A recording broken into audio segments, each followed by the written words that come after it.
La Conversa de Fin de Semana, un espacio de análisis y opinión generado desde la provincia colombiana. La visión alternativa e independiente de la actualidad local, regional, nacional e internacional en la Conversa de Fin de Semana. Sean todos bienvenidos.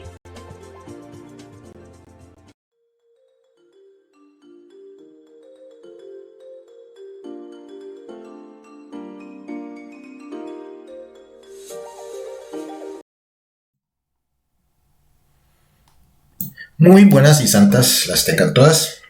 Mi nombre es Omar Orlando Tobar Troches y estoy aquí para presentarles esta videocolumna del día de hoy que hemos titulado No Todo Vale. A raíz de la noticia o el cúmulo de noticias que se han venido suscitando en estos días alrededor de las campañas electorales para el proceso del próximo 2022, en el que todos los colombianos vamos a elegir quiénes nos van a representar en el Congreso de la República, en la Cámara Baja, en la Cámara de Representantes y en el Senado, así como también quiénes van a ser nuestros elegidos para que ocupen la presidencia y la vicepresidencia de Colombia. En este escenario de campaña electoral, estos últimos días, la noticia que ha generado opinión a nivel nacional está centrada alrededor del hecho de la posible llegada al famoso pacto histórico de la izquierda colombiana, conformada entre otros por la Colombia Humana de Gustavo Petro, el Polo Democrático Alternativo, Maíz, la Unión Patriótica y otras organizaciones sociales y comunitarias, y así como personas de renombre de otras colectividades. La última llegada que ha causado revuelo es la aproximación que ha hecho este pacto histórico con el discutido, por nombrarlo de alguna forma, ex gobernador de Antioquia, Luis Pérez. Ha desatado una serie de comentarios, de debates al interior de la colectividad conocida como el Pacto Histórico, y obviamente ha generado opinión pública a nivel nacional en el entorno electoral. ¿Por qué hemos titulado nuestra videocolumna No Todo Vale? Si bien es cierto que en el escenario electoral colombiano de este momento, 2021, y que va a regir el 2022, las normas para elegir y hacerse elegir han estado impuestas por quienes han detentado el poder en los últimos 200 años, y que es en esas reglas del juego, en esas costumbres, en esos modos de hacer la política electoral en las que las fuerzas alternativas, las fuerzas progresistas o de izquierda, o como quiera que ustedes las quieran llamar, tienen que jugar, están obligadas a jugar con esas reglas, con esas costumbres y con esas mañas que durante 200 años se nos han impuesto. Sentado este contexto, este marco de juego, es claro que se ha demostrado a lo largo de la historia que las fuerzas opuestas al establecimiento, las fuerzas opuestas a los partidos tradicionales, a los antiguos partidos tradicionales, liberal y conservador, y que ahora han devenido en otra serie de fuerzas con otros nombres, pero que tienen un tronco común que ha sido el mismo, nunca han tenido la posibilidad cierta de acceder al poder nacional, y tampoco han tenido la posibilidad de tratar como mínimo de equiparar las fuerzas en el legislativo. En ese escenario adverso a las fuerzas de oposición, adverso a las fuerzas progresistas de izquierda, es en el que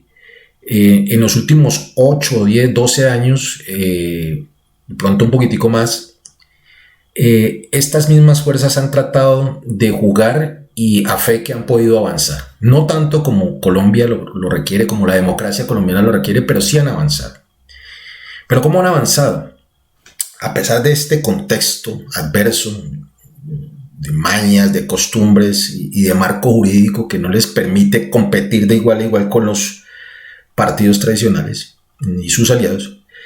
este avance ha posicionado nombres tan interesantes para la campaña, para las campañas presidenciales, como el de Luis Eduardo Garzón en alguna ocasión, Clara López de Obregón en otra ocasión, el maestro Carlos Gaviria y recientemente Gustavo Petro,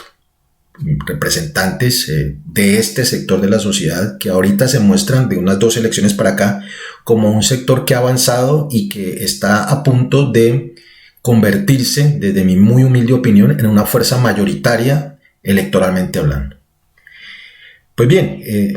estas fuerzas que desde hace 8, 10, 12 años han venido progresando, han venido escalando en el poder local, en el poder departamental y que se han posicionado a nivel nacional, se han caracterizado por su acérrima oposición y su acérrima crítica,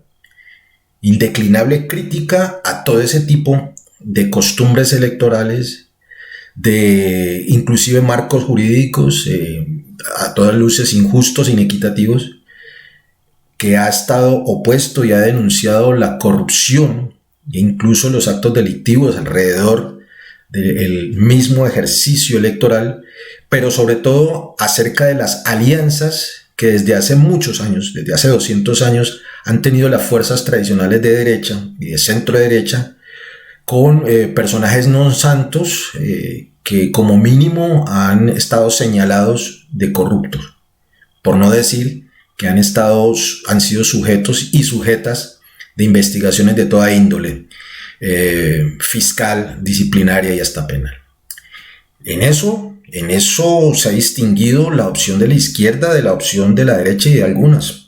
representantes del centro, de señalar como nocivos para la democracia y de señalar como nocivos para la sociedad el que estos personajes de oscuros pasados y de complicados nombres y acciones lleguen a representar a la sociedad colombiana. También quiero recordarles, quiero hacer memoria con ustedes, la muy fuerte crítica que hizo el mismo Gustavo Petro y su círculo cercano y muchos de nosotros que acompañamos de alguna manera estas opciones respecto a que si algo había caracterizado los últimos 2 o 3 gobiernos de derecha y de extrema derecha de este país, era su costumbre de apelar al truco de todo vale, de el atajo, del articulito, de la presión indebida, de la corruptela, de la mermelada, de las cuotas burocráticas, del amiguismo. Todo eso se ha criticado. Y de juntarse, hablo del uribismo, de la ultraderecha, de oscuros personajes, muchos de ellos vinculados con masacres, vinculados con asesinatos, desapariciones, etcétera, etcétera, o como mínimo demostrar una posición inflexible y radical en contra de todo aquello que sugiriera el derecho a la protesta o el derecho a la expresión pública de dicha protesta. Todo eso ha sido criticado, todo eso ha sido señalado y todo eso se ha mostrado como nocivo incluso para la misma sociedad colombiana. Pues bien, en esa plataforma, por llamarla de alguna forma ideológica, ese ideario político, es que estas fuerzas progresistas, estas fuerzas de izquierda han podido avanzar, porque la gente ha encontrado en ese ideario, en ese no transigir con la delincuencia, con la corrupción, con esas malas costumbres, con esa falta de ética en lo público, es que se ha podido avanzar. Y entonces causa revuelo, causa extrañeza, llama la atención que esta fuerza que está a puertas de lograr lo que por muchos años no se había logrado, que es poder llegar al poder nacional, empiece a mostrar ciertas fisuras en esa que ha sido su quintesencia, su columna vertical que ha marcado el derrotero del actuar ideológico y político, que es el de la número 1, que está conformado número 1 por la coherencia, pero número 2 y mucho más importante por la indeclinable razón de ser de este movimiento, que es el rechazo a todo aquello que tenga que ver con la corrupción, que tenga que ver con la falta de ética, pero sobre todo que tenga que ver con aquellas acciones y personajes que en algún momento se hayan visto implicados en la vulneración de los derechos fundamentales de los colombianos y las colombianas. No entienden muchos de los miembros del pacto histórico, no entendemos muchos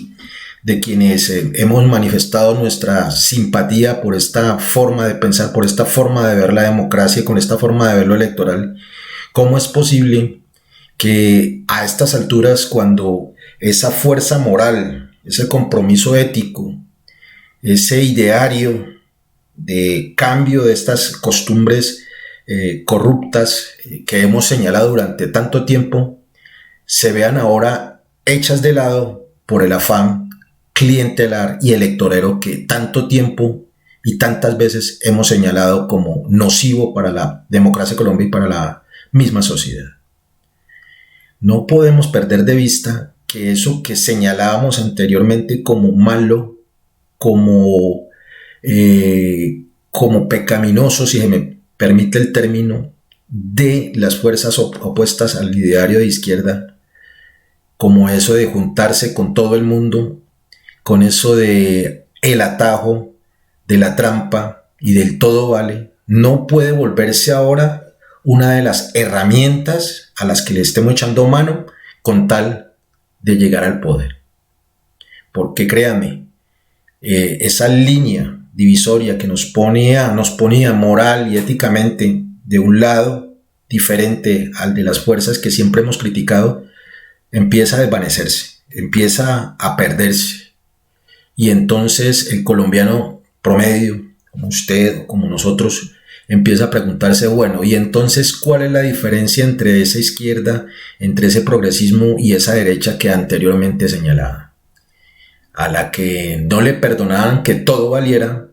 pero ahora a portas de un triunfo de la decencia, un triunfo del humanismo, decline esa certeza, ese ánimo, esa esperanza por un afán electorero de recoger votos como sea y con quien sea. Desde esta tribuna, de acá, desde la provincia donde generamos la conversa de fin de semana, queremos muy respetuosa y muy fraternamente llamar la atención al círculo cercano, al comité político, al mismo Gustavo Petro, para que reflexionen sobre esta decisión. Si bien es cierto que lo que requiere la sociedad colombiana son escenarios de reconciliación, son escenarios de diálogo, son escenarios de acercamiento, incluso con las fuerzas políticas opuestas a nuestro ideario político, dicho escenario no puede encontrarse en el campo político electoral. Para eso hay otros escenarios. Para eso está la justicia transicional de la JEP. Para eso está la Comisión de Esclarecimiento de la Verdad. Para eso están los estrados judiciales, para que quien en un momento de arrepentimiento, en un momento de esclarecimiento, de epifanía, encuentre que el camino que ha venido transitando junto a las élites que nos han llevado al estado deplorable de la sociedad colombiana que tenemos hoy en día no era el camino y quiera enderezar su senda por el camino del progresismo, del humanismo, pues tendrá que recorrer primero un pequeño pero necesario camino de aceptar la responsabilidad, de contarnos por qué estaba allá, pero sobre todo de respetar la trayectoria de quienes sí han estado históricamente desde hace mucho tiempo en la briega por la defensa de los derechos humanos, en la briega por la democracia y en la briega por un modelo económico y social diferente a este que nos tiene en la crisis que estamos. Claro que son bienvenidos, pero todo a su debido tiempo y todo con las maneras, porque no todo vale, ni no todos caben en este escenario electoral. Porque si no, no entendería cómo nos podríamos diferenciar los unos de los otros en lo electoral, en lo político. Si todo vale, si todo cabe, si el escenario de reconciliación es un partido o un escenario electoral, yo no entendería por qué, antes de estar llamando a personajes de oscuros pasados o de nombres como mínimo puestos en el entredicho, no podemos acercarnos con otras fuerzas progresistas que de pronto no tienen la misma intensidad, el mismo convencimiento que de quienes nos llamamos de izquierda, pero que como mínimo no han estado vinculados con fuerzas oscuras que han atentado contra la dignidad, los derechos humanos y la vida misma de los colombianos. Entonces no podemos ser tan puristas para no juntarnos con unos, pero muy laxos para juntarnos con aquellos a quienes aún hoy estamos señalando y de quienes aún hoy estamos esperando la verdad, pero sobre todo que asuman la responsabilidad de sus acciones pasadas y presentes. Señor Gustavo Petro, señores del pacto histórico, créame, quienes hemos sido víctimas y estamos viviendo la guerra nuevamente, sabemos que en política no todo vale. Eso era todo, no les quito mucho más tiempo. Tengan un feliz fin de semana.